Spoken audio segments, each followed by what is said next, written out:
Greetings, my friends. I am the Medieval Texan, and this is something I have seen asked a few times on various websites. And the more I browse through certain sites like Reddit or other medieval kind of forums, the more I saw not only the topic of this video, but several other topics that people were showing interest in and asking questions. Sometimes you would find someone giving a not so very good answer to some of these questions. So with that in mind, I decided maybe this would make an interesting series of videos. So without further delay, I give you the first episode in Medieval Facts and Fiction. So the first question to be posed in this series, and the one to spark the idea of this collection of videos: could a medieval peasant own a sword?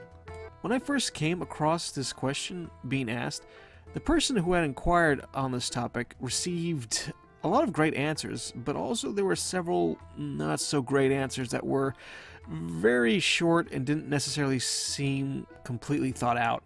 The short answer to this question: yes, they could. And also, no. That doesn't really help much, does it? Well, to begin with, there are several factors we need to keep in mind regarding this topic. The first has to do with the vast amount of time that falls into the Middle Ages. Depending on who you ask, the medieval period usually covers a span of around 1,000 years, stretching from the fall of the Western Roman Empire in 476 AD up to the end of the 1400s, and in some cases well into the 1500s. For the sake of this channel, I tend to put the cutoff around 1550, which gives me a little bit more room to cover topics into the Renaissance period. But with all this being said, the state of well-being of what would be considered the lower class in terms of wealth varied greatly across this time and in different locations.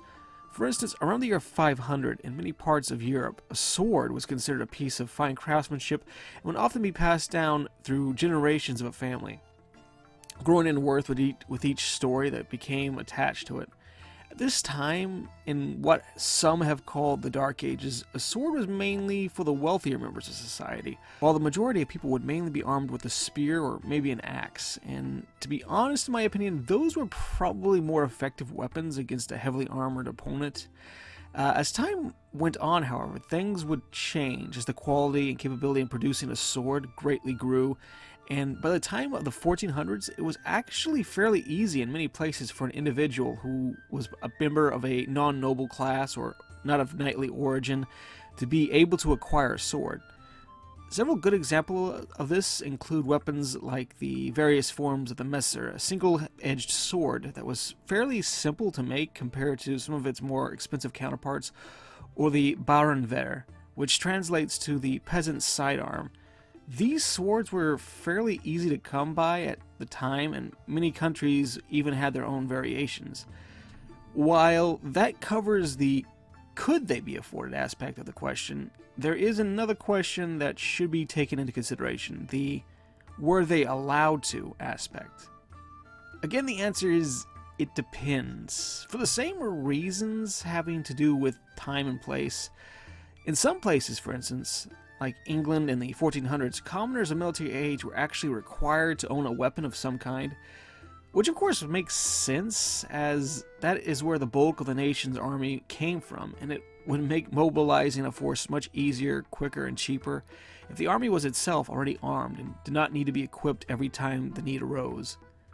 Just like today, however, there were laws that varied between places. For instance, in many cities, it was in fact illegal to carry a weapon for both peasants, and in many cases even for the nobility. Basically, inside of cities, the laws were far stricter than outside the walls.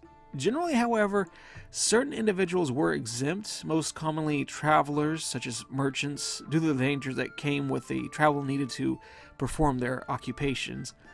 It was also quite common for different cities to have rules that allowed blades of a certain length to be carried in the city walls. Normally, these rules could be found at prominent buildings within the city, such as a church or a government building like at the city hall. So, in short, depending on the time and place in question, both the affordability and the legality of possessing and carrying a sword vary greatly, very similarly to laws allowing weapon ownership are today. I believe that this will conclude this first video in this series. I'm not sure how I feel about the name I've given it so far for this series, but if you have any ideas, let me know down in the comments. Also, if you have any other topics I should cover, leave them there as well. And with that, I do believe I will bring this first part to a close. Thank thee, my friends, ever so much for watching. Until we meet again, I bid thee farewell. If you would like to stay updated on events here on the channel, such as new video uploads, I have a Twitter account where I post updates and other topics that relate to the Middle Ages, and I have also created an Instagram account as well as a TikTok account. I plan to do some uploads on TikTok here fairly soon. Just trying to find the right things to do. But yes, if you would like to keep up with that as well, I have the links to all 3 accounts down in the description of this video. Thank thee again ever so much for watching.